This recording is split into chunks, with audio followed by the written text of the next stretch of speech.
இப்போ மூலாதாரத்தை சமநிலைப்படுத்தும் 2வது பயிற்சியை செய்ய போறோம்.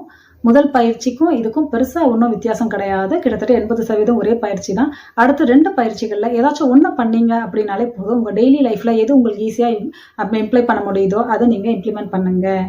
நம்ம ஃபர்ஸ்ட் பயிற்சியில உட்கார்ந்துட்டு பண்ணோம் இல்லைங்களா? இப்போ நம்ம நடந்துட்டு பண்ண போறோம். கன்சீவா இருக்க எல்லாரையுமே கண்டிப்பா டாக்டர் வாக்கிங் போக சொல்லியிருப்பாங்க. ஒரு கட்டத்துல நீங்க வாக்கிங் உங்க ரொட்டீன்ல கொண்டு வந்திருப்பீங்க.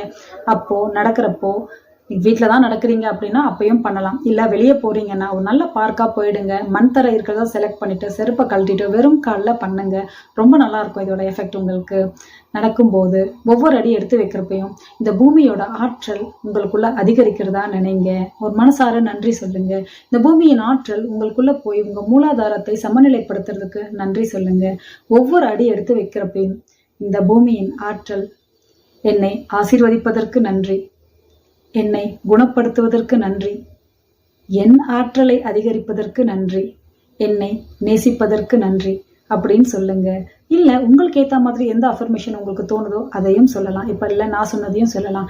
நீங்கள் வாக்கிங் பண்ணுற நேரம் ஒரு 1/4 மணி நேரம் நடக்கிறீங்கன்னா அந்த ஃபுல் டைம் கூட இதை சொல்லலாங்க. அப்படி இல்லைங்க கொஞ்சம் நேரம் சொல்லிட்டு அதுக்கப்புறம் உங்களுக்கு ஏற்ற மாதிரி மனநிலை மாறும் இல்லையா, அதுக்கேற்ற மாதிரி நீங்கள் செய்யலாம். செய்துட்டு ரிலாக்ஸ்டாக உட்காந்துக்கோங்க. ரொம்ப சிம்பிளான பயிற்சிகள்ங்க மூலாதாரத்துக்கானது. சரிங்களா?